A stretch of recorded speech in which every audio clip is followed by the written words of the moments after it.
Hi everyone, hi friends. तो दोस्तों मैं आज आया हूँ यहाँ पे अपने खेत को देखने, और मुझे पता चला कि रेलवे लाइन बन रही है जो हमारे गांव से। तो जो गिट्टी है दोस्तों, उन्होंने खेत में डाल दिया है पटरियों में डालने के लिए। तो मैं देखने जा रहा हूँ कि उन्होंने कहाँ गिट्टी को स्टॉक किया है, क्योंकि अब बारिश हो रही है और खेतों की जुताई होगी। और आप लोग देख रहे होंगे और कितनी अच्छी जगह है। और मैं गांव से थोड़ा 4-5 किलोमीटर दूर आ गया हूं। लोकेशन आपको दिख रहा होगा, इधर ये पहाड़ी है, आपको दिख रही होगी। और यहाँ जो है दोस्तों, इसको बोला जाता है, इस एरिया को गहिरा। और हम लोगों बचपन की यादें भी यहाँ से बहुत जुड़ी हैं। और जब यहाँ खेती होती, हम लोग खेत में आते थे और यहाँ से घास फूस काट के ले जाते थे जानवरों के लिए। तो दोस्तों, जब भी आप कहीं अपनी बचपन की यादों को ताज़ा करेंगे तो एक अलग फीलिंग होती है, एक अलग ही अंदर से एक आनंद महसूस होता है कि वो जीवन है। और हम लोग दोस्तों बारिश में यहाँ जो दिख रहा है एरिया, यहाँ पानी बहुत भर जाता था। जो बांध टाइप में हम लोग बधवा बोलते थे उसको, और जो खेत गहरे होते थे उनमें पानी भर जाता था। हम लोग वहीं तैरना सीखते थे। जो बचपन में अक्सर गांव में लोग तैरना सीखते हैं तो अपने खेतों में जो पानी भर जाता है उन्हीं से सीखते हैं।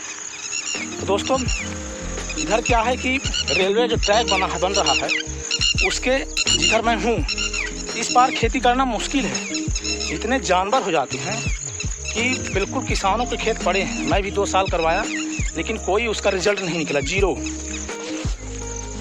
तो दोस्तों ये देखिए, यहाँ पे बहुत सारी गिट्टियाँ स्टॉक किए हैं और कुछ खेत छूटा हुआ है।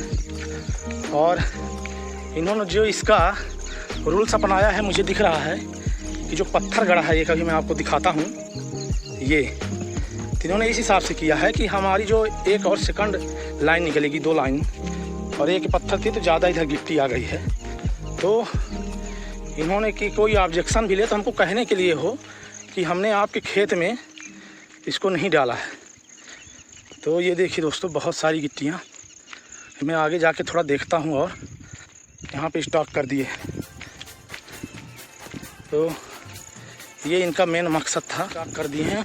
उससे हमको पूछना पड़ेगा कि जब इधर रेलवे लाइन नहीं बन रही तो आपने इधर क्यों स्टॉक किया, क्या कारण है।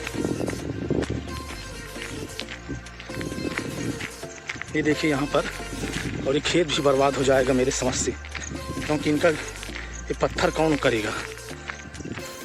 यहाँ पे ढेर सारी मिट्टी है, हो सकता है इस मिट्टी को फिर ये पाटें, क्या करें, उनसे पूछना पड़ेगा। समस्याएं बहुत दिख रही है। तो मैं देखता हूँ यहाँ पर ये रेलवे लाइन हमारे गांव की। और दोस्तों, लोग इतना जागरूक नहीं थे, और बहुत सारी ज़मीनें जो मध्य प्रदेश गवर्नमेंट थी, उनका कोई मुआवजा भी नहीं मिला, गवर्नमेंट ने दी। और 200-400 वर्षों से किसानों के पास थी, उसका संरक्षण किए। अभी देखिए दोस्तों, यहाँ पे ये बिल्कुल दब गया है। तो दोस्तों, बहुत ही समस्याएं, किसानों की तो बहुत ही गंभीर समस्या हो गई है, मैं देख रहा हूँ। और इधर ही मिट्टी क्यों स्टॉप किए हैं कुछ पता नहीं मुझे। मैं कैंप तक जा रहा हूँ, और कैंप में अभी मैं थोड़ा सा पूछूंगा उनसे कि क्या बात है। तो दोस्तों देखिए, बहुत सारी समस्याएं जीवन में। तो दोस्तों, आप लोग देख रहे हैं, और ये जो आपको यहाँ पे पटरियाँ दिख रही हैं और इसको बिछाने के लिए किए हैं, मैं थोड़ा सा जानकारी लूँगा कि ये कब तक में इसको यहाँ पे डाल देंगे और इसके ऊपर गिट्टी करेंगे। वही मैं देखता हूँ। और दोस्तों, जीवन में बहुत सारी समस्याएं हैं। जिसका जन्म हुआ है इस पृथ्वी में, उसके जीवन में समस्याएं कभी ख़त्म होने वाली नहीं हैं। अगर आदमी सोचे कि हमारी समस्याएं ख़त्म हो जाएगी, तो समस्याएं जो है ख़त्म होने वाली नहीं है, चाहे वो कुछ भी कर ले। और वो आपके ऊपर निर्भर है कि आप जीवन को कैसे जी रहे हैं।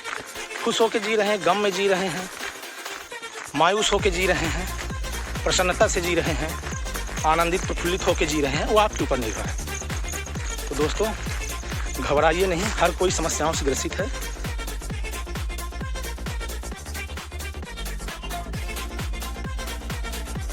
तो दोस्तों आप लोग देख रहे होंगे ये सीन भी बहुत अच्छी है।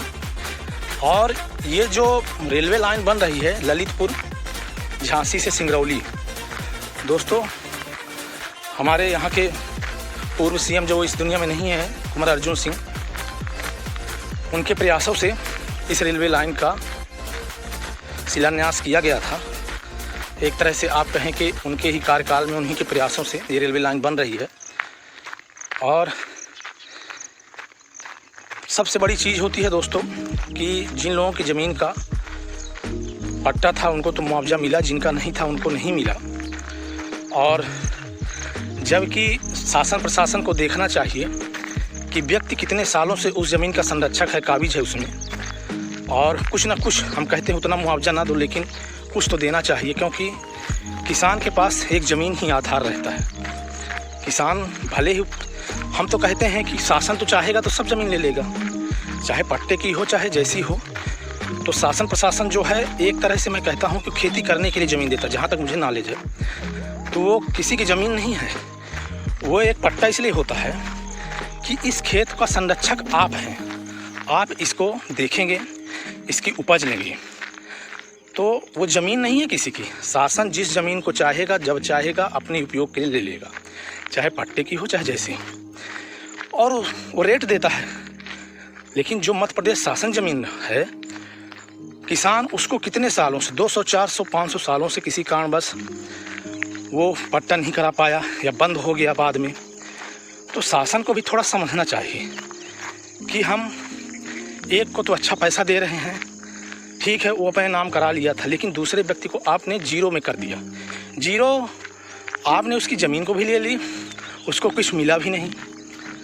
तो ये शासन की जो स्कीम है, अब मैं कहाँ आवाज़ उठाऊं, किसके पास जाऊं, कि ये जो विसंगतियां हैं और बहुत बड़ी समस्या है। ये हमारी ज़मीन चली गई, इसके लिए मैं नहीं कह रहा हूं, लेकिन आने वाली पीढ़ी के लिए भी अगर मेरा वीडियो कहीं पहुंच रहा है तो इस बारे में शासन को ज़रूर थोड़ा सा विचार करना है कि जो मध्य प्रदेश शासन की ज़मीन में जो किसान काबिज है, इतने सालों से उसका संरक्षक है, देख रेख रहा कर रहा है, हम कहते हैं उसको भी कुछ हिसाब से मुआवजा मिलना चाहिए। आप लोग कितना सहमत हैं, आप लोग कमेंट्स बॉक्स में बताइएगा कितना सहमत है।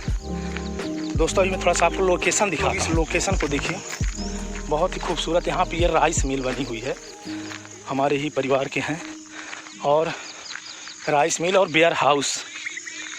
और अगर दोस्तों प्रकृति जो है ना, प्रकृति इतना लुभाता है कि आप उसको छोड़ के कहीं जाने की इच्छा नहीं पड़ती। देखिए इन पेड़ पौधे और ये वादियाँ, खूबसूरत वादियाँ कहेंगे, बहुत ही शानदार सुंदर मनोहर दृश्य। देखिए दोस्तों, ये सब चीज़ें बार बार देखने को नहीं मिलती हैं। वाह दोस्तों, ये देखिए, ये दृश्य देखिए यहाँ पर, और इसको बोलते हैं गढ़वा। दोस्तों मैं पहुँच गया हूँ धीरे धीरे गढ़वा, और यहाँ पे ये मैं दिखा रहा हूँ कैंप है इन लोगों का। मैं थोड़ा इनसे मिलने जा रहा हूँ। ये जो यहाँ पे गिट्टी है कब ये लोग उठाएँ। दोस्तों यहाँ पहले बहुत से जंगल थे, ये देखिए दोस्तों, और जब मैं छोटा था तो यहाँ बहुत सारा जंगल था यहाँ पर, और आपको दिख रहा होगा ये तलैया टाइप में। यहाँ से आप इधर का भी थोड़ा लोकेशन देखिए, खूबसूरत नज़ारा, और जंगल था यहाँ पर, और हम लोग लकड़ी भी काटने आते थे। और यहाँ पे इनका ये कैंप लगा है, मैं इनसे मिलता हूँ। मैंने सोचा थोड़ा मिल लिया जाए इनसे, और इनसे थोड़ा बातें करूँगा, फिर मैं अभी आपको दिखाता हूँ। ये ढेर सारी मशीनें यहाँ पे लगी हुई हैं, आप लोग देखिए। मैं अभी पहुँच रहा हूँ। तो फ्रेंड्स, हमारी जो गाड़ी यहाँ पे खड़ी है, मैं वहाँ पे जा रहा हूँ। मैंने उनसे मिल लिया था, उनसे चर्चा कर लिया, नंबर ले लिया, तो मैं बात उनसे करूँगा फिर। लेकिन दोस्तों अभी मैंने ये दातून, नीम की दातून तोड़ा है। जब मैं गाँव आता हूँ तो नीम की ही दातून करता हूँ। मैं ब्रश व्रश नहीं करता, और जब चला जाता हूँ रीवा तो फिर तो वहाँ ये मिलना मुश्किल है, इसलिए फिर मैं ब्रश को यूज करता हूँ, पतंजलि दंत मंजन एडवांस।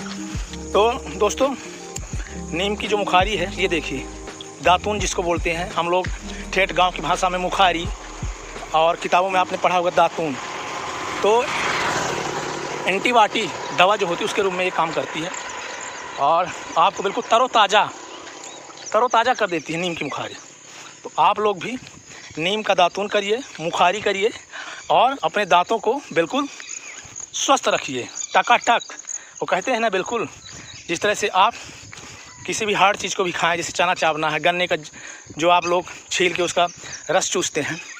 और बहुत से लोगों को मैं देखता हूँ दोस्तों, गन्ना जो होता है उसको लोग नहीं छील पाते आजकल के बच्चे, और कहते हैं, हमको भी बोलते हैं, हमारे बच्चे खुद बोलते हैं कि इसको छील दीजिए। तो हम लोग उस ज़माने के हैं, ज़्यादा ज़माना तो नहीं हुआ, फिर भी 45-44 ईयर्स हो गए। और हम लोग, और बचपन में तो लोग ऐसा भी होता था कि हम लोग दातून ही नहीं करते थे, भूल जाते थे, ऐसे ही चलता था। धीरे धीरे ये सब चीज़ें आई, और वो पल को क्या कहना, वो पल तो सबके जीवन में हो गए अक्सर। तो वो यादें तो बस यादें ही रह गई, और उन्हीं यादों को याद करके बहुत ही हम लोगों को प्रसन्नता होती है। ये देखिए दोस्तों, ये पहाड़ी है, छोटी पहाड़ी, और ये रोड जो है, एक ये चौराहा जाती है हमारे पीछे साइड अमिलिया। तो सो दोस्तों, हमारी यहाँ पे बाइक खड़ी है, मैंने खेत भी देख लिया, और मस्त एक तरह से हमारा सुबह का टहलना भी हो गया। मैं 5-6 किलोमीटर दूर हूँ गाँव से।